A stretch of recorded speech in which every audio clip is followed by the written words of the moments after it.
Did you see this thing about Elon Musk saying the Tesla shares were too high on the stock market, so they've just dropped it by 10%. It was trading for $731.3, right? Yeah. And he said, no, it's too much. The growth in the year was 63%. He says, no, this is too high. So as of today, they just dropped it by 10%. Well, I don't know. You obviously know something we don't. He's part of the Illuminati, the elite crew. He's like, no, it's not what we discussed 3 weeks ago. We can't do that. We got the Hornets. Okay, it's that. People aren't going to buy a Tesla if they're running away from Hornets, earthquakes, and freaking COVID. So, like, what are they doing? Isolating themselves, running? What are they not doing? I mean, if they stay indoors, earthquakes happen, their roofs can fall on their head. If they go outside, the bees are going to get them, or the Hornets, are going to get them, or COVID-19. Well, it's the rule 1 is get under a table, which I still think is a stupid rule. If there's an earthquake, they say, according to the disaster management, whatever it is we're going to call it, they were reviewing a movie, 2012, and the house starts breaking down, and the first thing is the mother and the kids get under the table, and they're like, "Good job! It's exactly what you must do." I'm like, "But why? Get out of the house. Why would you want to stay there? What is the little wooden table going to do if the ceiling collapses? Because even if the table doesn't break, you are now stuck there." Yeah, I don't know. I suppose being stuck there and being stuck in one piece is still better than being stuck in a lot of different pieces, if that makes sense. Yeah. So, look, personally, I'll just get out the house. Yeah, but I mean, you don't have time to react. What if, like, your door's, I don't know, 30 meters from where you are, and you don't have time to run away? It's fight or flight, guys.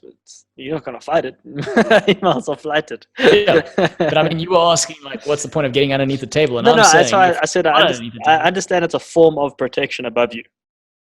It's a form of some form of structure above you, because it's a very small chance your house will collapse. You need a fairly strong earthquake for that. I'm just saying I mean, obviously we kind of can't say we don't have natural disasters here. So it's hard to talk about tornadoes and hurricanes, and I mean, we've had tornadoes, but not like tornadoes. I mean, they don't make movies about it here. They make it in the States. So we don't have that. So it's hard. So it's just a weird thing to think about. Oh, the house is collapsing. Let me get under the table. When there's a fire, they don't say get in the shower. They're like, get out the house. So it's just my thought. I just think it's weird. And no, I don't know why he dropped the shares. It's weird. He obviously knows something we don't. I did read that he's on the verge of making one of the biggest deals on a personal financial level, which is $600 million he will make in one instance if certain things play out based on the deal he made about Tesla.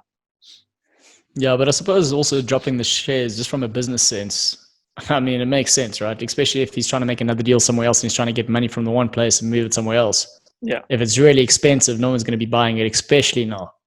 So drop the shares a little bit, make it more affordable. People think they're actually getting themselves a deal when in fact he's just making more money, as opposed to then using their money to buy something else. Maybe that's the concept. Who knows? Elon Musk knows. Maybe we can tweet him after this and ask him to explain it to us. I mean, tweet him amongst his frantic tweeting that he's doing at the moment. That he's going nuts on. Free us. I don't know.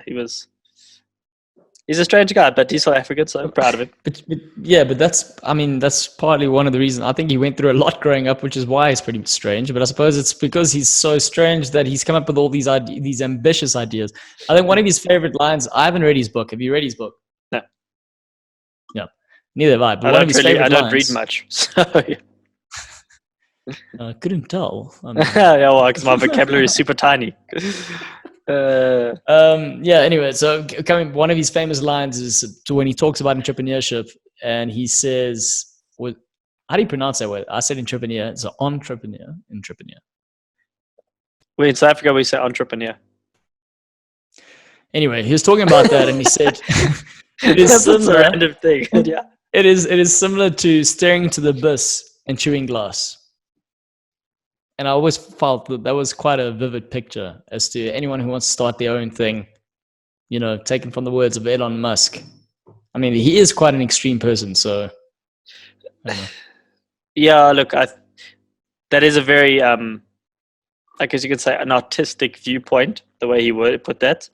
Yeah. But based on his choices of business, it makes sense. It's not like you're opening up a cafe down the road and you're selling Coca-Cola and Pringles. He's, you know, PayPal and then Tesla and then SpaceX and whatever else. He's not doing tiny projects, and he's not doing simple things. His idea is always to change everything for the better.